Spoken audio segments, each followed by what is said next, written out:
নেওয়ার জন্য আপনারা যারা দুর্ঘটনায় আগুনে ক্ষতিগ্রস্ত হয়েছেন, আজকে সশরীরে শত ব্যস্ততার মধ্যেও আপনাদের এই আজকে যে ক্ষতিগ্রস্ত হয়েছেন তার জন্য দেখার জন্য এসেছেন এবং অন্যান্য নেতৃবৃন্দ এসেছেন। নাম বলতে গেলে অনেক সময় লেগে যাবে, এই জন্য আমি নাম বলছি না।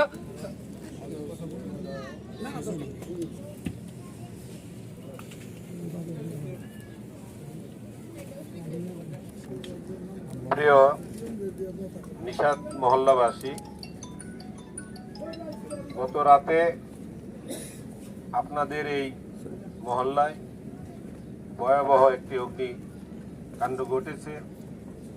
আমরা আমাদের স্থানীয় নেতৃবৃন্দের মাধ্যমে, বিশেষ করে আমার সাথে উপস্থিত আছেন আমাদের সাবেক কাউন্সিলর হাশেম ভাই, আব্দুর রহিম কালাবাই, আমাদের পূর্ব থানার এবং গাজীপুর মহানগর বিএনপির সাবেক যুগ্ম আহ্বায়ক জনাব রাশিদুল ইসলাম কিরণ, আমাদের সামনে উপস্থিত আছেন আমাদের শাহানুর রহমান সরকার রনি, সেলিম হোসেন সাবেক কাউন্সিলর, জহিরুল, শাকের, আমাদের বিএনপির অনেক নেতৃবৃন্দ এখানে উপস্থিত আছেন।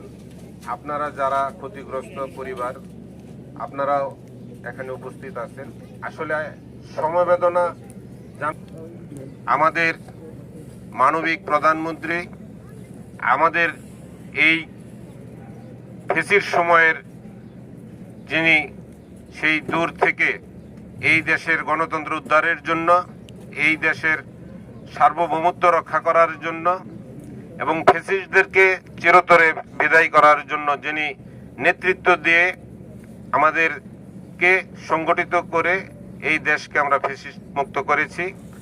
এখন নির্বাচিত একটি সরকার, সেই সরকারের মাননীয় প্রধানমন্ত্রী, যিনি ইতিমধ্যে এই উপমহাদেশে একজন মানবিক প্রধানমন্ত্রী হিসাবে যিনি খ্যাতি লাভ করেছেন এবং বিশ্বের মধ্যে তিনি একটি পরিচিতি লাভ করেছেন এবং যিনি সবার আগে বাংলাদেশ তিনি ভাবেন, সেই মহান নেতা জনাব তারেক রহমানের নির্দেশে আমি আপনাদের সেবায় নিয়োজিত আছি।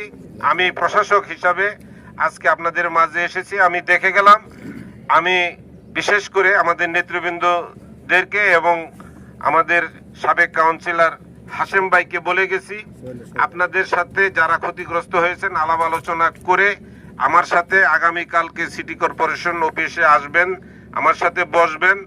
আমি যথাযথভাবে আপনাদের হয়তো সম্পূর্ণরূপে ক্ষতিপূরণ পুষিয়ে দেওয়ার মতন সক্ষমতা আমার বা আমার সিটি কর্পোরেশনের নেই, কিন্তু আমি আপনাদের পাশে থাকব যাতে অন্তত আপনারা একটু সোজা হয়ে আবার এখানে বসতবাড়ি করে থাকতে পারেন।